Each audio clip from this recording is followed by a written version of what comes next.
الحمد للہ رب العالمین والصلاة والسلام علی سید الانبیاء والمرسلین۔ الحمد للہ درس قرآن کی یہ نشست نمبر 330 ہے۔ اس سے پہلے سورہ الشورى کی آیت نمبر 50 تک درس دیا جا چکا ہے۔ آج انشاءاللہ تعالی سورہ الشورى کی آیت نمبر 51 سے درس کا آغاز ہوگا۔ اس میں اللہ رب العزت کا ارشاد پاک ہے: اعوذ باللہ من الشیطان الرجیم، بسم اللہ الرحمن الرحیم۔ وما كان لبشر ان يكلمه الله الا وحيا او من وراء حجاب او يرسل رسولا فيوحي باذنه ما يشاء انه علي حكيم۔ اور کسی بشر کی شان نہیں کہ کلام کرے اس کے ساتھ اللہ تعالیٰ براہ راست، مگر وحی کے طور پر یا پس پردہ، یا بھیجے کوئی پیغامبر فرشتہ اور وہ وحی کرے اس کے حکم سے جو اللہ تعالیٰ چاہے۔ بلا شبہ وہ اونچی شان والا بہت دانا ہے۔ تو یہاں اللہ رب العزت نے وحی کی صورتیں بیان کی ہیں، یعنی وحی کی جو مختلف صورتیں ہیں ان میں سے 3 صورتوں کا یہاں ذکر کیا ہے۔ پہلی چیز اللہ نے یہ بتائی کہ کسی بشر کی یہ شان نہیں کہ کلام کرے اس کے ساتھ اللہ تعالیٰ براہ راست مگر وحی کے طور پر، یعنی اللہ تعالیٰ وحی کے ذریعے سے جو ہے وہ کلام فرماتا ہے۔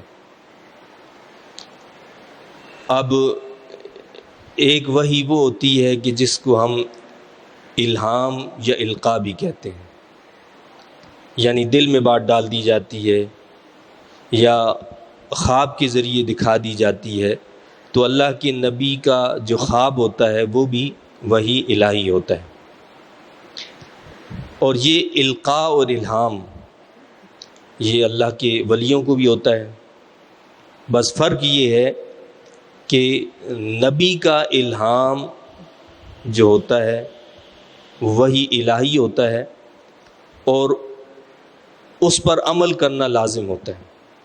امت کے لیے ضروری ہے کہ اس کو مانے اور اس پر عمل کرے، جبکہ ولی کا الہام جو ہوتا ہے وہ دوسرے کے لیے ضروری نہیں ہوتا، بلکہ اس کے لیے بھی اس پر عمل کرنا اسی وقت جائز ہوگا کہ جب وہ شریعت مصطفیٰ کریم علیہ الصلوۃ والسلام کے مطابق ہو۔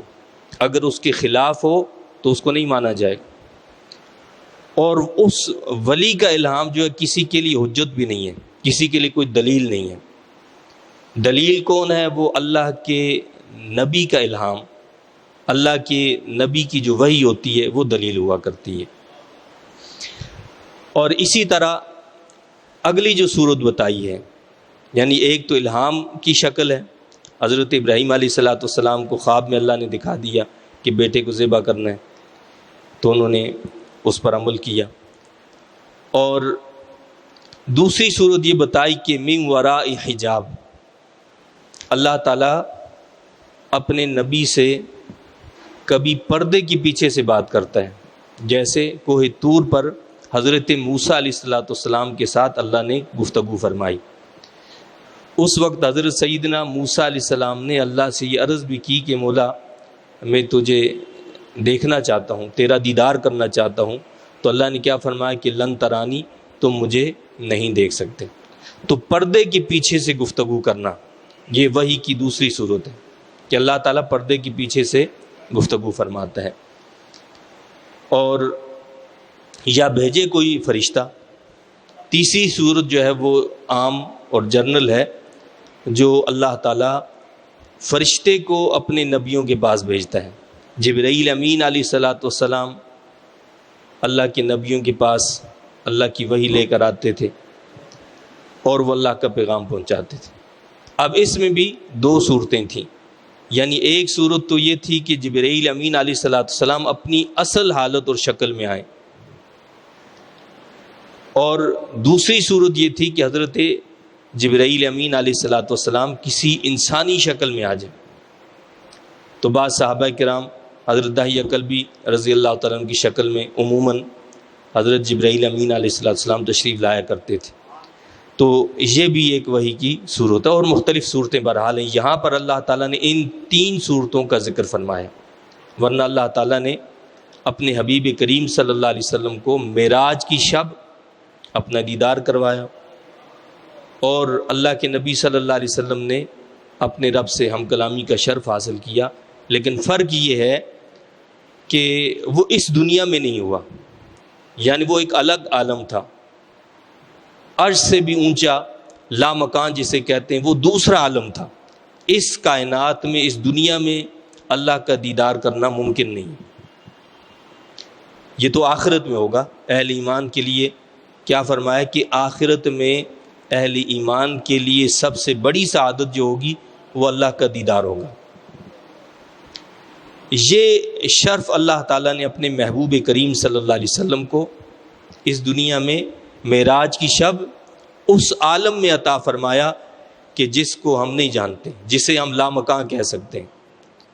تو اللہ تعالیٰ نے وہاں اس شرف سے اپنے حبیب کریم صلی اللہ علیہ وسلم کو سرفراز فرمایا۔ تو یہ 3 صورتیں یہاں پر بتائی ہیں، اور فرمایا کہ بلا شبہ وہ اونچی شان والا بہت دانا ہے۔ اللہ کو پتہ ہے کہ اس نے کس کے پاس وحی بھیجنی ہے اور اس نے کس کو نبی بنانا ہے، یہ اس کا اپنا فیصلہ ہوتا ہے۔ وَكَذَلِكَ أَوْحَيْنَا إِلَيْكَ رُوحًا مِّنْ أَمْرِنَا، اور اسی طرح ہم نے بذریعہ وحی بھیجا آپ کی طرف ایک جاں فضا کلام اپنے حکم سے۔ یہاں اللہ تعالیٰ نے اپنے کلام مجید کو، قرآن پاک کو روح فرمایا۔ اوحینا الیک روحً، آپ کی طرف ہم نے بھیجا ہے روح کو۔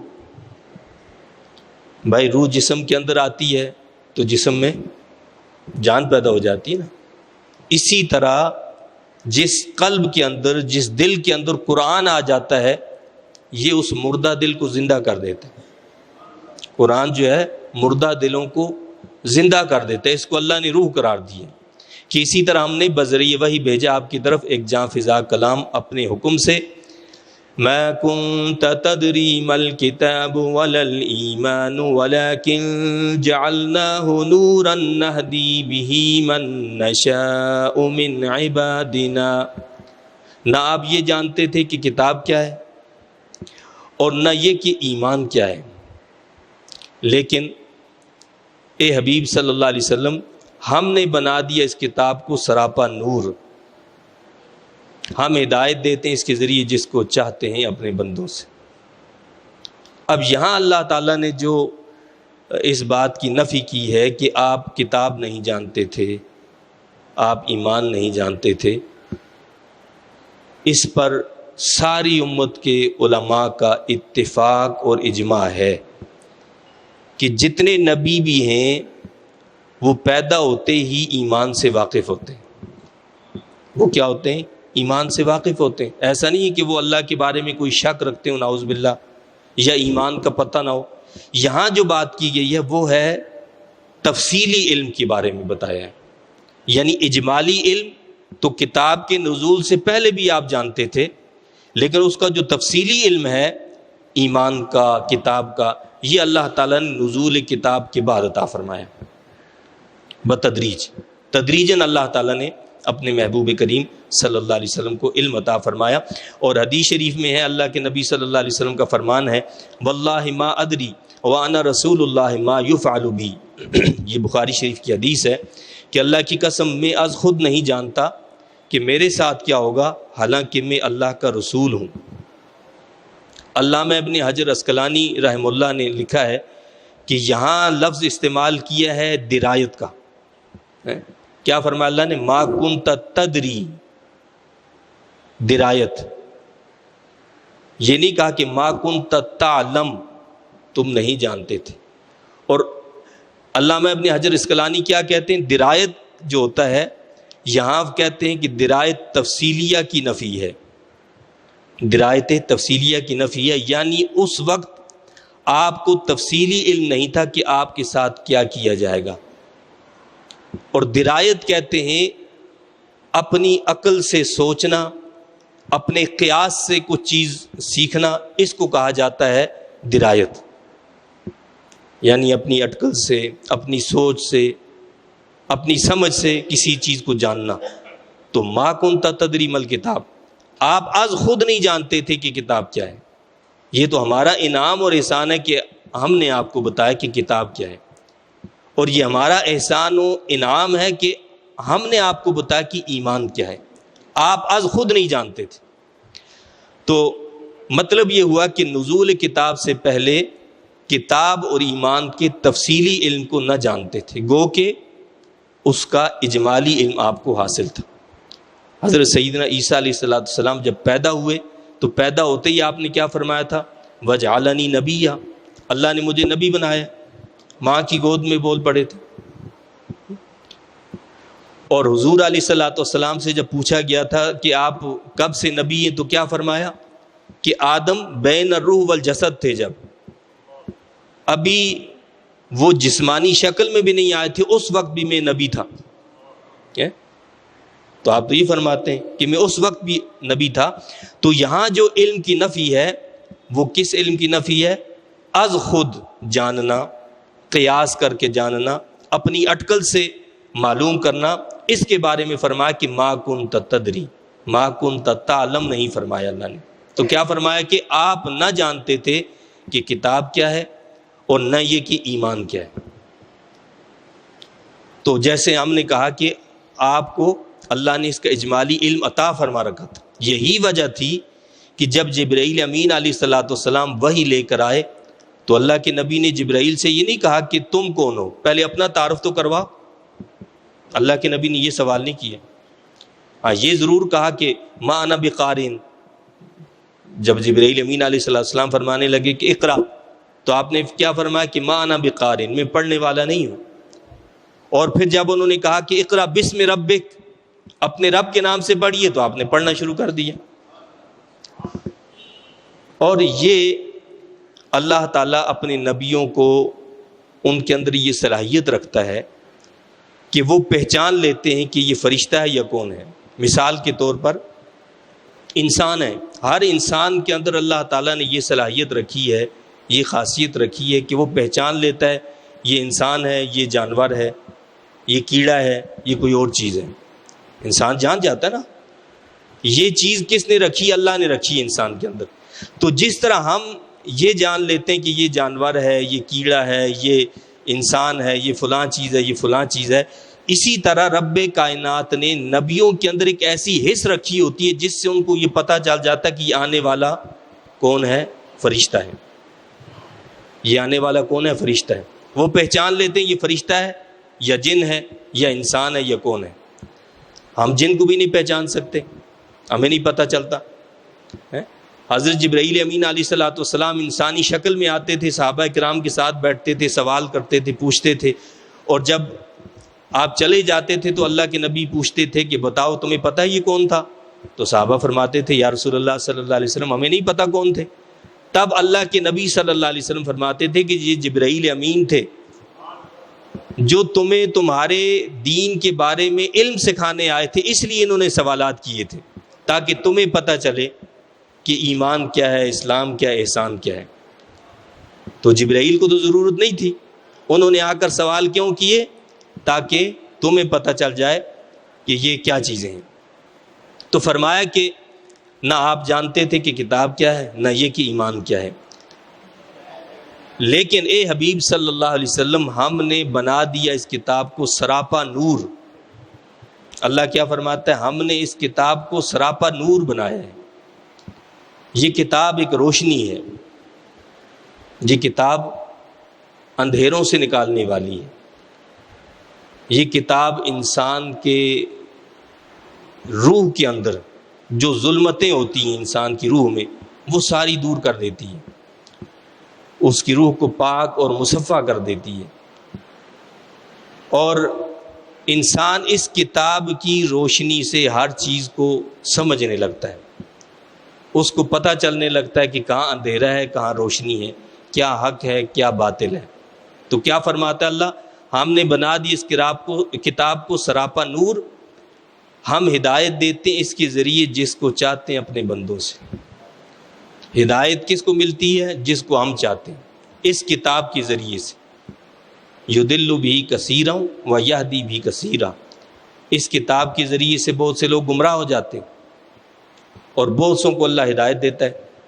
تو ہدایت کس کو اللہ عطا فرماتا ہے؟ جس کے دل میں مصطفیٰ کریم علیہ الصلوۃ والسلام کی محبت ہو، اللہ اس کو ہدایت عطا فرماتا ہے، اور جس کے دل میں اللہ کے نبی صلی اللہ علیہ وسلم کی محبت نہ ہو، وہ اس کتاب سے ہدایت نہیں حاصل کر سکتا، وہ گمراہ ہو جاتا ہے۔ وہ کیا ہو جاتا ہے؟ گمراہ ہو جاتا ہے۔ تو اللہ نے فرمایا کہ ہم ہدایت دیتے ہیں اس کے ذریعے جس کو چاہتے ہیں اپنے بندوں سے۔ وَإِنَّكَ لَتَهْدِي إِلَى صِرَاطٍ مُسْتَقِيمٍ، اور بلا شبہ آپ رہنمائی فرماتے ہیں صراط مستقیم کی طرف جو اللہ کی راہ ہے۔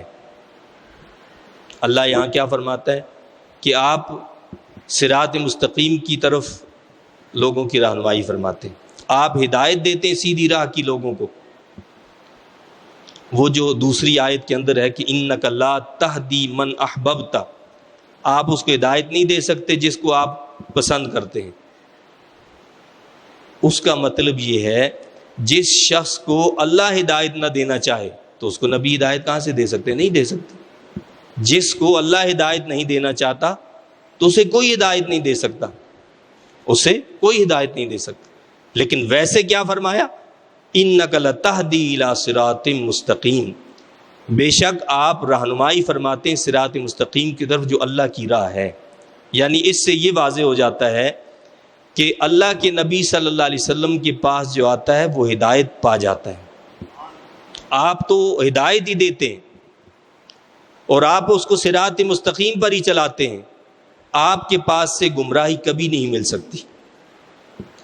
لیکن جو آپ کو چھوڑ کر صرف کتاب کی طرف آئے اور اللہ کے نبی کو چھوڑ دے، اسے کتاب ہدایت نہیں دیتی بلکہ کتاب گمراہی دیتی، اسے کتاب گمراہی دیتی۔ لیکن اللہ کے نبی صلی اللہ علیہ وسلم ہر حالت میں کیا کرتے ہیں؟ ہدایت عطا فرماتے ہیں، ہدایت دیتے ہیں۔ صراط اللہ الذی لہ ما فی السماوات وما فی الارض، وہ اللہ جو مالک ہے ہر اس چیز کا جو آسمانوں میں ہے اور جو زمین میں ہے، اس کی راہ۔ یعنی یہ صراط مستقیم کیا ہے؟ کیا فرمایا کہ اللہ کی راہ ہے، یہ اللہ کی راہ ہے۔ اور اللہ کون ہے؟ جو مالک ہے ہر اس چیز کا جو آسمانوں میں اور زمین میں، ہر شے کا خالق اور مالک۔ الا الی اللہ تصیر الامور، خوب سن لو، سب کاموں کا انجام اللہ تعالیٰ کی طرف ہی ہے۔ تو سب کاموں کا انجام، سب چیزوں کی انتہا کیا ہے؟ اللہ کے پاس۔ سب نے پلٹ کر لوٹ کر اسی اللہ کے پاس جانا ہے۔ کہتے ہیں کہ حضرت حسن بصری رحمۃ اللہ علیہ ایک مرتبہ ایک جنازے کی تدفین میں شریک ہوئے، تو جب مٹی ڈال دی گئی قبر پر تو آپ اتنا روئے کہ وہ ساری مٹی جو ہے گیلی ہو گئی۔ پھر آپ نے فرمایا کہ لوگوں، اس دنیا کا انجام جس کے پیچھے ہم دوڑتے ہیں اور جس کے لیے نہ جانے کیا کچھ کرتے ہیں، قتل کرنا پڑ جائے تو قتل کر دیتے ہیں، رشتہ داریاں کاٹنی پڑ جائیں تو رشتہ داریاں ختم کر دیتے ہیں، کچھ اور کرنا پڑ جائے تو وہ بھی کر دیتے ہیں۔ تو کیا فرمایا آپ نے؟ آپ فرمایا لوگوں، دنیا کا انجام قبر ہے، اس ساری تگ و دو کا انجام کیا ہے؟ قبر۔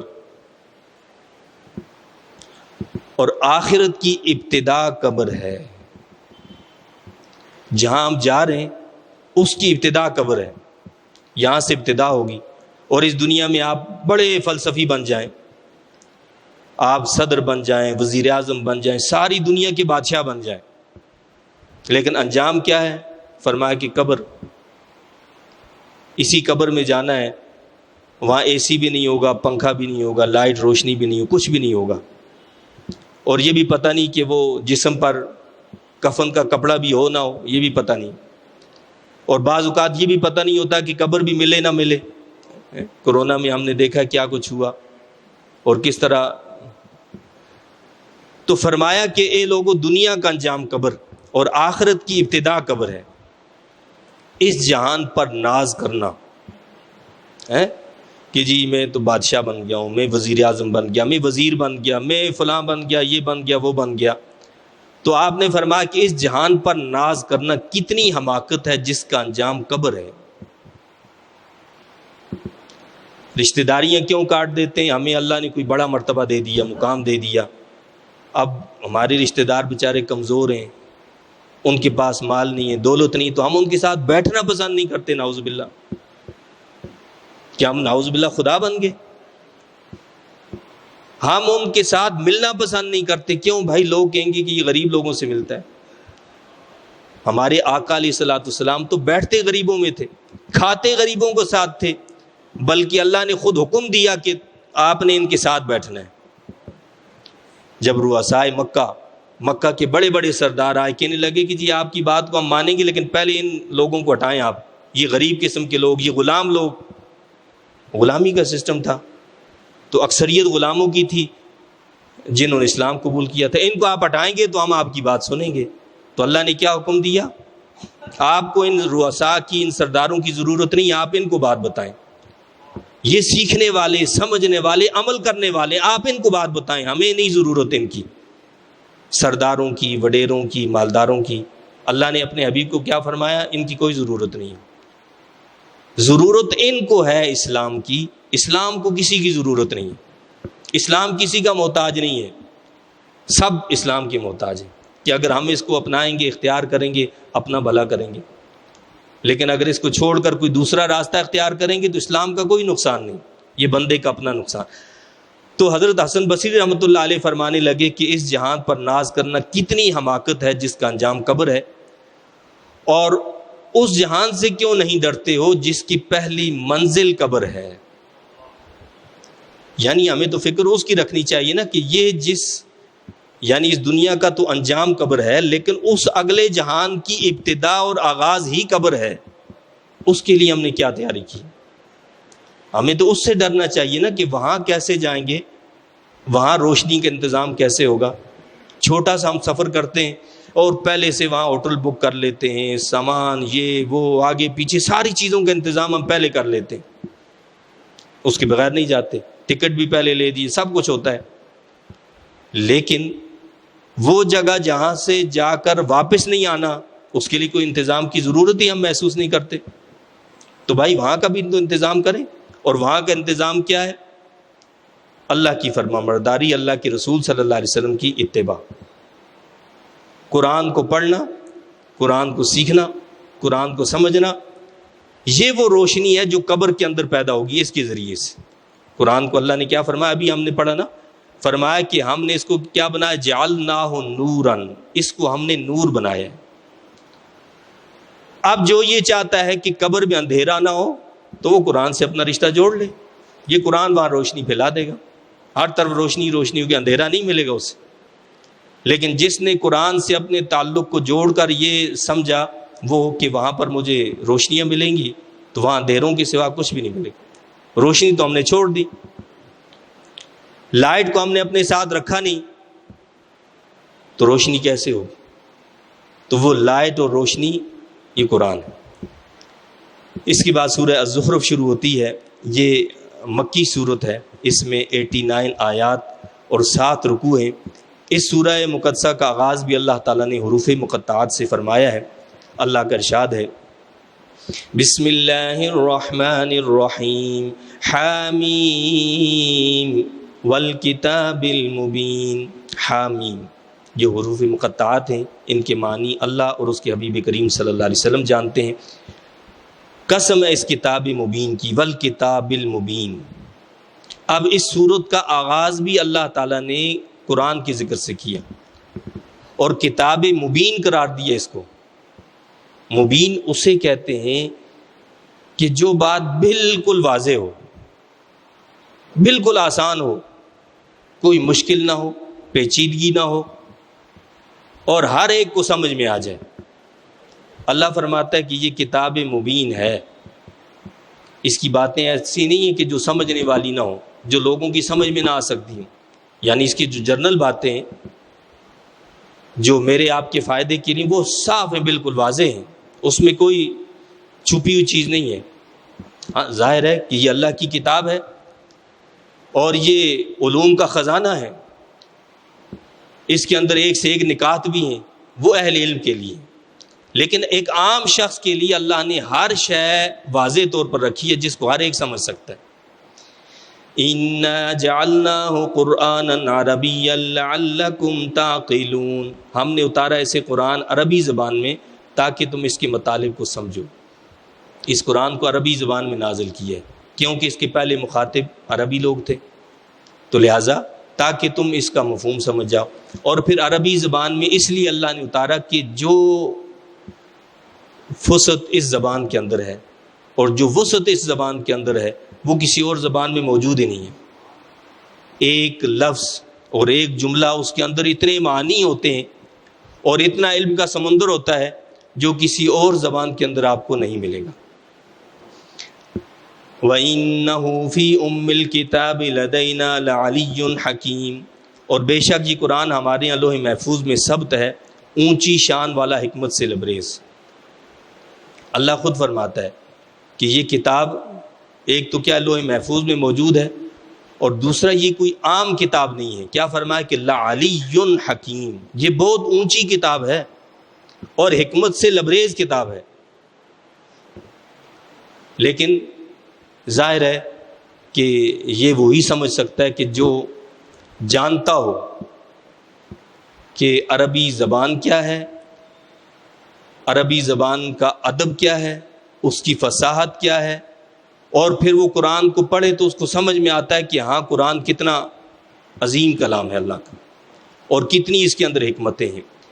أَفَنَضْرِبُ عَنْكُمُ الذِّكْرَ صَفْحًا أَن كُنتُمْ قَوْمًا مُسْرِفِينَ، کیا ہم روک لیں گے تم سے اس ذکر کو ناراض ہو کر، اس وجہ سے کہ تم لوگ حد سے بڑھنے والے ہو۔ یہ اللہ کی رحیمی اور کریمی دیکھیں۔ اللہ نے فرمایا کہ اے لوگو، تم قرآن کو نہیں مانتے ہو، تم قرآن سے منہ پھیرتے ہو، تو کیا تم یہ سمجھتے ہو کہ تمہارا منہ پھیر لینا، قرآن سے منہ موڑ لینا، اس سے روگردانی کرنا، اس کی وجہ سے ہم اس قرآن کو نازل کرنا بند کر دیں؟ فرمایا کہ ایسا ہم نہیں کریں گے، تم اس کو مانو نہ مانو، تم اس کی طرف آؤ نہ آؤ، اس سے منہ پھیرو یا کچھ بھی کرو، ہم پھر بھی اس کو نازل کر کے رہیں گے۔ تم اس سے ناراض ہو یا راضی ہو، تو تمہارے حد سے بڑھنے کی وجہ سے ہم اس کو روکیں گے نہیں۔ یعنی مطلب کیا ہے کہ ہم حجت تمام کریں گے۔ اب جس کے نصیب میں ہوگا اس کو اس سے فائدہ اٹھانا، وہ اس سے فائدہ اٹھا لے گا، اور جو اس سے فائدہ اٹھانا نہیں چاہے گا اس کے لیے ہمارے پاس قوی دلیل بن جائے گی کہ ہم نے تو کتاب بھیجی تھی، ہم نے قرآن دیا تھا، تم نے اس سے منہ موڑ لیا۔ تو آج مجموعی طور پر امت مسلمہ ہم بھی کیا ہیں، حد سے بڑھنے والے لوگ بن گئے۔ قرآن کی تعلیمات کو ہم نے پس پش ڈال دی ہے، اور نعوذ باللہ قرآن کریم کی تعلیمات کو شاید ہم یہ سمجھتے ہیں کہ یہ 1400 سال پہلے کے لوگوں کے لیے تھی، آج کے لیے نہیں ہے۔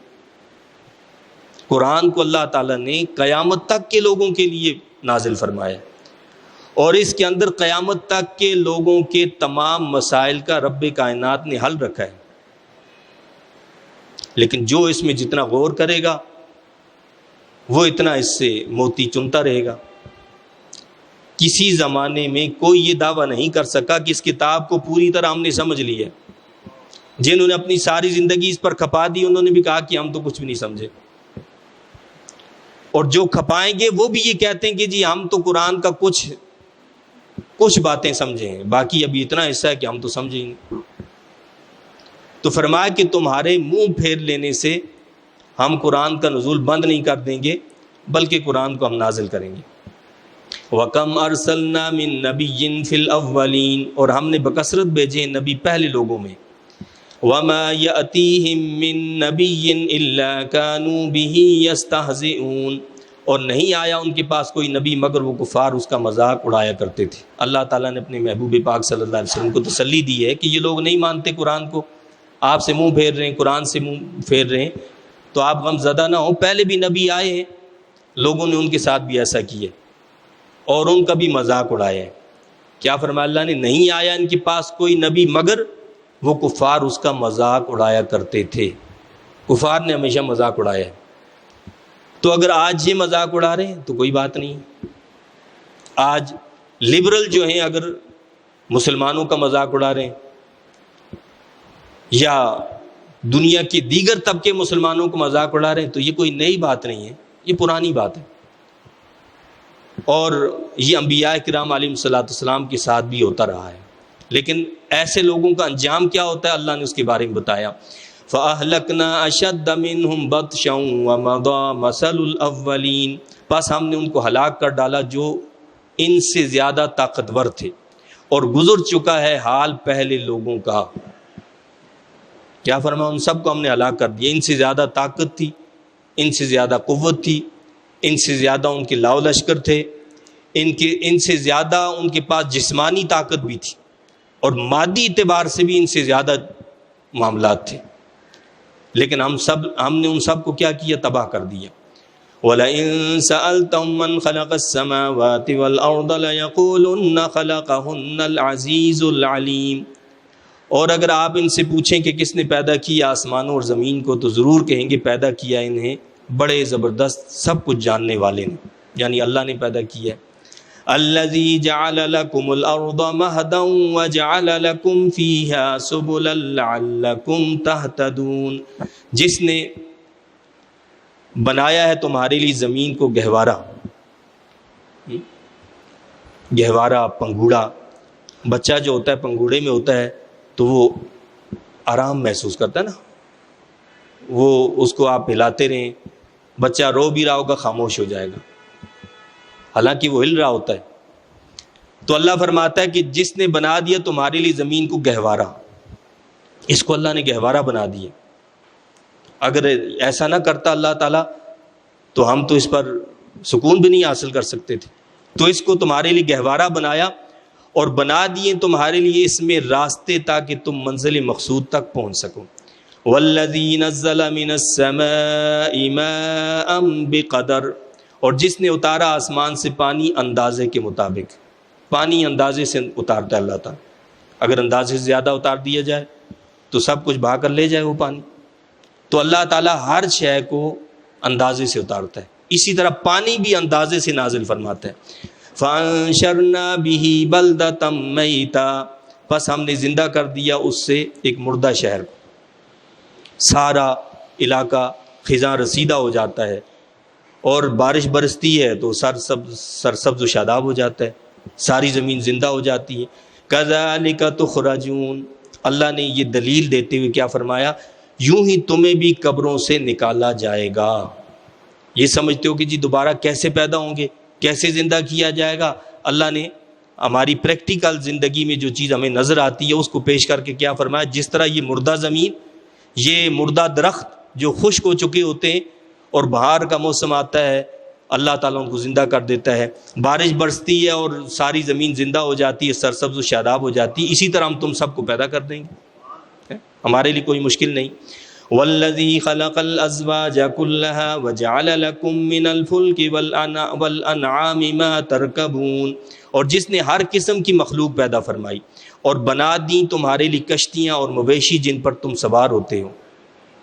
لِتَسْتَوُوا عَلَى ظُهُورِهِ ثُمَّ تَذْكُرُوا نِعْمَةَ رَبِّكُمْ إِذَا اسْتَوَيْتُمْ عَلَيْهِ وَتَقُولُوا سُبْحَانَ الَّذِي سَخَّرَ لَنَا هَذَا وَمَا كُنَّا لَهُ مُقْرِنِينَ، تاکہ تم جم کر بیٹھو ان کی پیٹھوں پر، پھر دلوں میں یاد کرو اپنے رب کی نعمت کو، جب تم خوب جم کر بیٹھ جاؤ ان پر، اور زبان سے یہ کہو پاک ہے وہ ذات جس نے فرمانبردار بنا دیا ہے اسے ہمارے لیے، اور ہم اس پر قابو پانے کی قدرت نہ رکھتے تھے۔ یعنی وہ اللہ ایسا ہے کہ جس نے سواریوں کو تمہارے لیے مسخر کر دیا، آسان کر دیا، اونٹ کتنا بڑا جانور ہے، وہ ایک لقمے میں انسان کو کھا جائے، اور چھوٹا سا بچہ انسان کا جو ہوتا ہے وہ اس کو لے کر چلتا رہتا ہے، ایک نہیں سینکڑوں اونٹوں کو جو ہے وہ ایک اکیلا بچہ لے کر جاتا ہے، جب چاہے اس پر سوار ہو جاتا ہے۔ یہ مسخر کرنے والی ذات اللہ کی۔ تو کیا فرمایا کہ یہ اللہ کی نعمت ہے۔ یہ کس لیے ہے؟ تذکروا نعمت ربکم، تاکہ تم اپنے رب کی نعمت کو یاد کرو۔ یہ اللہ کی نعمت ہے، اس کا شکر ادا کرو۔ اور پھر جب سواری پر بیٹھو تو یہ دعا پڑھو، سبحان الذی سخر لنا ھذا وما كنا له مقرنین۔ حضرت علی مرتضیٰ رضی اللہ تعالیٰ عنہ جب سواری پر قدم رکھتے تو آپ پڑھتے بسم اللہ، اور جب اس کے اوپر بیٹھ جاتے تو پھر پڑھتے الحمدللہ، اور اس کے بعد یہ دعا پڑھتے سبحان الذی سخر لنا ھذا وما كنا له مقرنین وانا الی ربنا لمنقلبون۔ اور یہ پڑھنے کے بعد پھر 3 مرتبہ پڑھتے الحمدللہ الحمدللہ الحمدللہ، 3 مرتبہ پڑھتے اللہ اکبر اللہ اکبر اللہ اکبر، اور پھر کہتے لا الہ الا انت فاغفر لی ذنوبی فانہ لا یغفر الذنوب الا انت، اور پھر مسکراتے۔ تو کسی نے پوچھا کہ یہ آپ کیوں مسکرائیں؟ فرمایا کہ میں نے اللہ کے نبی صلی اللہ علیہ وسلم کو بھی ایسے کرتے دیکھا ہے، اس لیے میں بھی مسکرایا۔ اور ہم نے بھی سوال کیا تو اللہ کے نبی نے فرمایا کہ جو اس طرح کلمات کہتا ہے، یہ کلمات کہتا ہے اور کہتا ہے کہ یا اللہ میرے گناہوں کو معاف کر دے، اللہ اس بندے سے بہت خوش ہو جاتا ہے کہ میرا یہ بندہ جانتا ہے میرے سوا کوئی گناہ معاف کرنے والا نہیں ہے، تو اللہ اس سے خوش ہوتا ہے۔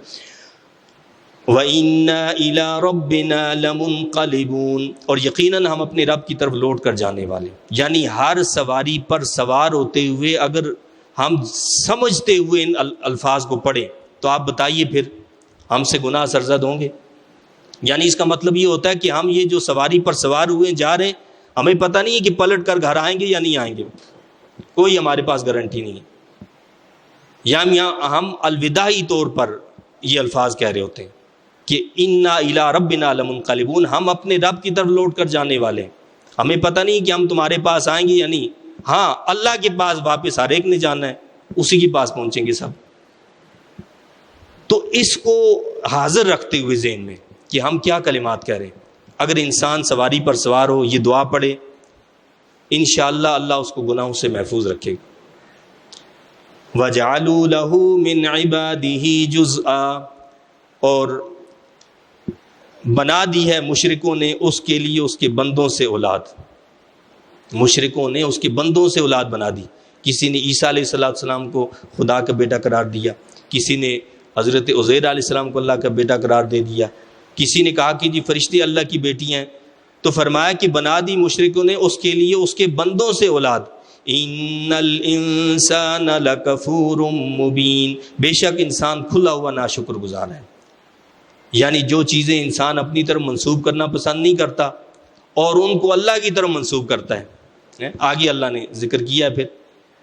تو اللہ تعالیٰ سے دعا التجا ہے کہ اللہ تعالیٰ ہمیں ان تعلیمات کی سمجھ عطا فرمائے اور سمجھ کر ان کے مطابق عمل کی توفیق عطا فرمائے۔ آمین۔ وآخر دعوانا ان الحمد للہ رب العالمین۔